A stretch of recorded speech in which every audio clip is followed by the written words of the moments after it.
السلام عليكم. ألف مبروك امبارح للنادي الأهلي الفوز على مازيمبي كونغولي 3-0.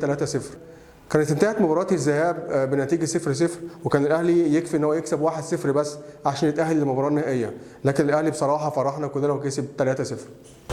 افتتح التسجيل للنادي الأهلي محمد عبد المنعم من ركنية بالتخصص من علي معلول في الدقيقة 68 عشان يحطها محمد عبد المنعم برأسية قوية جدا ليسجل للأهلي الهدف الأول.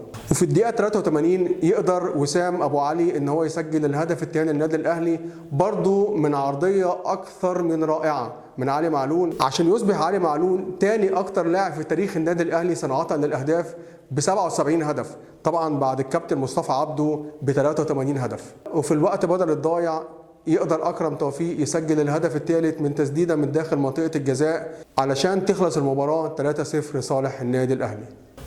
وبكده وصل الأهلي للمباراة النهائية عشان يقابل الترجي اللي كسب صن داونز رايح جاي، ودي حاجة طبعا مش سهلة، وبيبين لك قد إيه نادي الترجي مش سهل. وأول مباراة في النهائي هتكون هناك في استاد رادس، وطبعا الأهلي بيحب الاستاد ده جدا وياما فرحنا من هناك. والمباراة هتكون يوم 18 مايو بإذن الله. ونادي الترجي فاز قبل كده بالبطولة 4 مرات.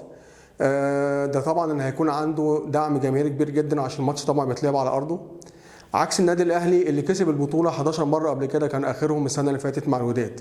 والفريقين اتقابلوا قبل كده 24 مره، 12 مره فوز الاهلي منها 6 على ارض الترجي، و8 ماتشات بالتعادل و4 ماتشات فوز الترجي، وده طبعا بيرجح كفه المارد الاحمر.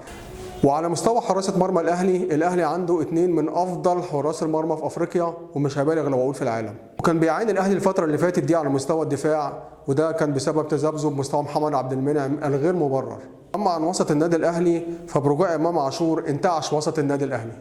أما بالنسبة لهجوم الأهلي فإحنا شكلنا لقينا مهاجم كويس جدا اللي هو وسام أبو علي، اللي جاب امبارح جون حلو قوي، وده طبعا بيدل على تحركاته القوية جدا جوه منطقة الجزاء.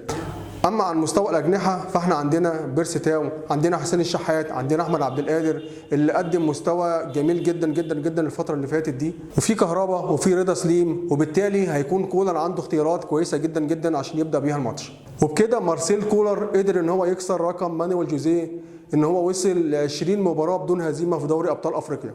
اما مانويل جوزيه قعد 19 مباراه بدون هزيمه. والاهلي بيرجع له محمد الشناوي، مروان عطيه، ياسر ابراهيم، واليو ديانج من الاصابه. وان شاء الله الاهلي ياخد البطوله ال 12 على حساب الترجي، وخصوصا ان ماتش العوده هيكون في القاهره، ودي فرصه كبيره جدا عشان خاطر ناخد البطوله. لو الحلقه عجبتك دوس لايك واشترك في القناه، وقول لنا في التعليقات ايه توقعك لنتيجه اللقاء.